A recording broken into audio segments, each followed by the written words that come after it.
Yes, Jim, what's happening, bro? I'm just here on the retreat, learning some good stuff from you. A little bit chilly. Very chilly, sat outside, waiting for the cricket. Yeah, literally in a stadium. So we're hosting this one at least at Derbyshire County Cricket Club. It's quite nice. My first time in Derby. Yeah. That's exciting. Lovely. So for anybody that's just watching this, Jim, do you just want to introduce yourself, mate? Hi, I'm Jim. I started my rent-to-rent journey on September the 1st. I've got 2 properties already, and I've, in the last hour, just signed my third deal. Wow, that's fast. What's that, in like a month? 2 months. Yeah, 7 weeks, a month and a half. 7 weeks, 3 deals. Yeah. Rocking and rolling. Yeah. And not just any old deals, but we'll talk about that in a minute. So what was you doing before 7 weeks ago then? So I've worked in hospitality for 25 years. My last job, I was the managing director of a large hospitality company. We had 47 bars across the country. Wow. And I just sort of had enough of that lifestyle. And so I quit work in May. I was made redundant in May this year. Got offered various other jobs. Didn't really want it. Just took the summer off. Travelled May, June, July, August with my girlfriend. Nice. And started the course September the 1st. And then my first week, actually, we travelled again and went to Barcelona for a week.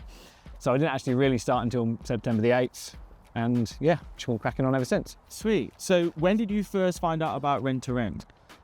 Well, bizarrely, I actually thought about doing it about 15 years ago, before it was even a thing. There was a flat in Covent Garden above one of my restaurants, and I thought, I could do this. And they never did it. And there's always been in the back of my mind, but never really even knew it was a thing other than an idea I'd had. And then a friend in London was doing it, not following the rules properly, but doing it. And then I think I probably just saw your book or saw you on TikTok or something like that. I'm on TikTok a lot. Read your book, signed up for the course. Sick. How'd you find the book? Book was great. Yeah. I learned loads in the book. Yeah. Perfect. Yeah. So you signed up for the program.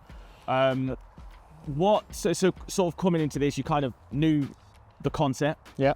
Got educated. What did you do next? I literally just I worked through the course. I haven't even finished all the course yet. I'm probably only about 60% through, but I worked through the course, and then I just reached out to my personal network on LinkedIn. I did a post on LinkedIn offering a £1,000 referral to anyone who knows any landlords. A couple of mates came through. This one just came through, one of them. None of them wanted it. Ideal. So ideal. Took a few people out for dinner to thank them. Nice. One of them was in one of the guys' own restaurants, so I didn't even pay for that, so that was fine. So far I've got everything from my own personal network. I've been reaching out to people on open rent as well.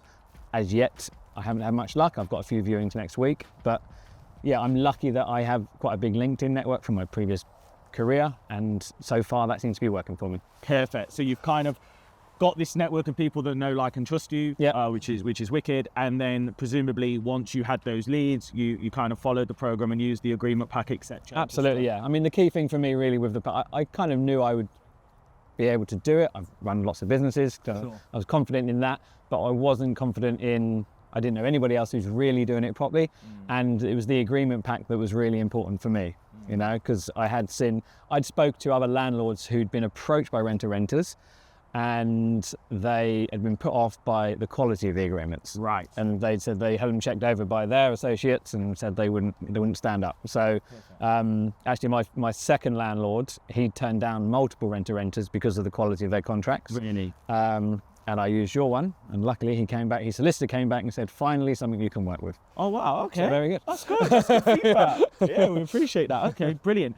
So let's just talk about, what you've gone on to do then. So you've got these 2 deals, now a third. You just want to pick one and tell us a bit about it? I'll tell you about the one that I've just done. So we've been in the day 2 of your retreat. I kind of missed the first hour because I was back and forth with my landlord's representative. So I viewed a property on Friday. It was through a friend.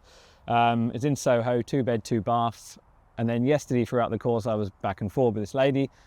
Originally, the landlord said he wasn't keen on, he wanted a company let, but he didn't want anyone to do Airbnbs. I assuaged his fears by saying I'm part of a bigger network and we work with lots of corporate clients and we share things. I said I will do some Airbnbs, but it won't be the base of my business. Lovely. She's come up this morning and agreed everything. I upped my rent offer because there were multiple people who were offering. When I went to a viewing, there was about 10 other renters there. Wow. Soho is very popular. So I upped my offer from 3,500 to 3,750. I offered to pay a chunk up front, 3 months up front, but then I won't pay rent till the 4th month. Good. So it's no real, I've got the funding, so it's not a problem. And yes, she's agreed to the deal. I will start paying rent in 14 days, but I'll get the keys tomorrow. So I've got 2 weeks to completely furnish the place. I'll get it listed tomorrow, and I imagine I'll have bookings on day one. As a benefit, the landlord's got 6 or 7 properties around central London, and she wants to work with me on more, so I'm going to meet her at Caravan in Bank tomorrow. Wow, so it's all going for you, man. It's all go, yeah. So figures wise, rent 3,750. What's your nightly rate? Nightly rate, I mean, they're going for 400 to 450 a night in that area. So even at 300 a night, I make good money, but I will probably spend 6, 7, 8,000 making it look really, really good. And I'll be putting it on at 450 a night, I imagine. I mean, over Christmas and over New Year's, I'll get £1,000 a night. Of course you will. So yeah. So there'll be an early bump in the revenue, which January will be a bit tougher, and I'll lower it, but I'm really confident on that. So how much do you estimate that could make you net in a month? I mean, net will probably be 3.5 to 4K. Wow. One deal. One deal. So that's good. My other two do 1,500 to 2 per deal. So yeah. What's the goal? The goal is, I mean, I don't know. I want to get to within a year. Originally, I said my goal. I won't say that. I was going to say one of my passwords is, but one of my aims is $250,000 within 18 months. Rolling return, and then I want to buy loads of properties and do the same thing, really. Just do what you've done, really. Not the education part, because I can't be bothered with that.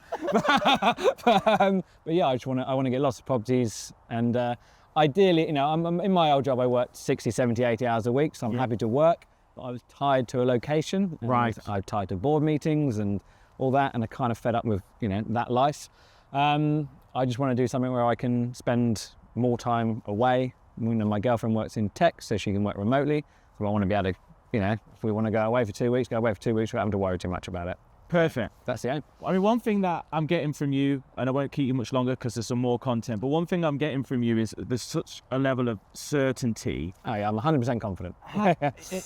For anybody watching, because rent to rent at times has had this misconception that it's like, it's a strategy for just people with no money, and it's just like a step up. But you're someone that's clearly quite high level, that's moving aggressively, that's got funding. Like, what do you see that maybe they don't?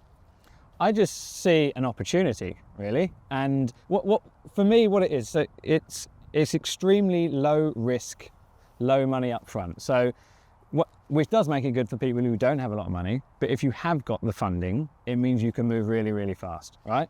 So, I could do 20, 30 properties in the next 3 months if I can find the properties, and that's a game changer straight away. So, it works, and it's such low risk. If I take on a property and it doesn't work, I don't really lose anything, because I'll take all the furniture out, put it somewhere else. What am I lost? Whereas if I open a bar, I spend £1 million, and if it doesn't work, I've probably lost 2 million because I lose $1 million in the first year. Perfect. Right? Makes perfect sense. Yeah. Well, Jim, I'll let you get back in there. Congratulations. And guys, you've heard it from Jim, man. This is big, big stuff if you get it right. Thanks a lot, Jim. Cool, lovely. Cheers, man. Thank you.